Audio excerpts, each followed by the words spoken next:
Təkcə oxumaq, bilmək, öyrənmək kifayət deyil. Gərək düzgün nəticə çıxartmağı da bacarasan. Düzgün nəticə çıxartmağı bacarmaq lazımdır. Düzgün təhlil, doğru tədqiqat. Quran-ı Kərimdə Tövbə surəsinin 122-ci ayəsində Allah Teala buyurur ki: Əuzu billahi mineşşeytanirracim. Bismillahirrahmanirrahim. Və mə kənəl mu'minun liyenfiru kaffəh.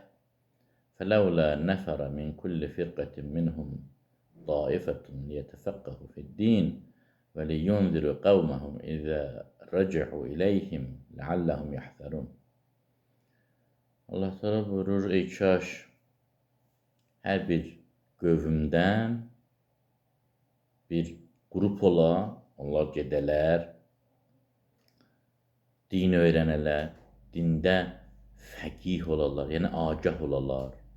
Sonra qayıdıb öz həmyerlilərini Allahın əzabı ilə təhdid edələr ki, onlar günahlardan uzaqlaşsınlar. Ayənin əvvəlində isə buyurur, hamı mücahid olmalı deyil, hamı Allah yolunda gedib döyüşməli deyil. Bəziləri də bu təbliğat məsələlərini ələ almalıdır, bunlarla məşğul olmalıdır ki, əlbəttə bunlar da lazım gəlsə Allah yolunda şəhid olmağa hazır olmalıdır. Amma bəzi insanlar gərək gedib din öyrənsinlər. Dində təfəqquh, agahlıq, ayıqlıq, dini, elmi, zirəklik. Avam alim dərdə dəymir ki, sadə löv alim. Baxın, səmimi alimlə sadə löv alimin fərqi çoxdur. İnsan səmimi və zirək ola bilər. Bu çox müsbət haldır. Amma sadəlöv hamı onu aldada bilir, hamı onu avam yerinə qoya bilir. Bu mənfi haldır, müsbət hal deyil. Avamlıq dində bəyənilmir. Sadəlövlük dində bəyənilmir.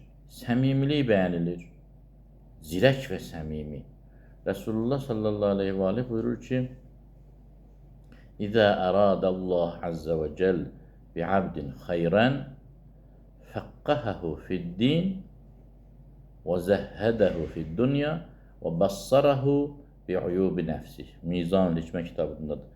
Buyurur, Allah Teala bir bəndəsinə xeyir vermək istəsə, ona 3 şey verər. Bir, onu dində agah edər, fəqih edər.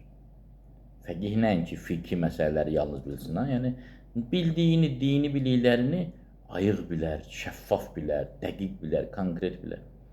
Dünyada zahid edər, dünyaya meyli olmaz və öz eyblərini, öz nəfsinin nöqsanlarını, qüsurlarını yaxşı bilər, Allah ona agah edər.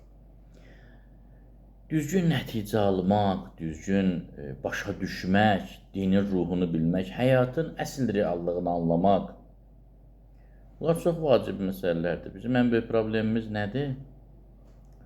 Bütün planlarımız dünya üçündür. Bu bizdə çox ürək ağrıdan bir tənhalıq yaradır. Çünki şuuraltımız deyir ki, əvvəl-axır sən Allah Teala ilə tək fərd olaraq görüşəcəksən, onu fikirləşməlisən və sonda reallıq da belə olacaq. Bu adam isə planları elə cəmiyyət, cəmiyyətin sevgisi, cəmiyyətin içində hörmət sahibi olmaq, xalqın sevgisi və s. Günlərin bir günü Əzrail əleyhissalatü vesselam gəlir, ya nümayəndəsini göndərir, nə xalq qalır, nə qohum-əqrəba qalır, nə övladlar qalır. Reallıqla yaşamaq ən doğru yaşamaqdır. Hadisələrdən düzgün nəticə almaq çox böyük nemətdir. Siz elə bilməyin ki, hamı hər şeydən ibrət ala bilir. Yox. Çox insanlar var ki, hadisələrdən elə nəticə alır ki, adam təəccüb edir ki, bu, axı, bunu demək istəmirdi hadisəni danışan. Deyirlər, Şah Abbas Səfəvi bir gün öz vəzirinə dedi ki, get gör cəmaatın vəziyyəti necədir, dolanışıq necədir. Vəzir bir müddət araşdırma apardı, dedi ki, iqtisadi vəziyyət çox yaxşıdır. O qədər yaxşıdır ki, birisi də o zamanlarda uzaq səfərlərə getmək çətin idi.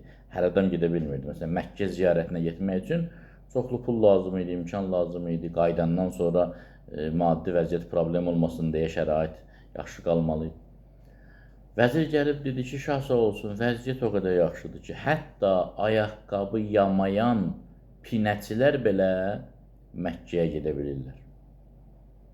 Şah Abbas dedi vəzirinə, ey nadan, ey cahil, bu cəmaatın vəziyyətinin pisliyini göstərir, yaxşılığını yox.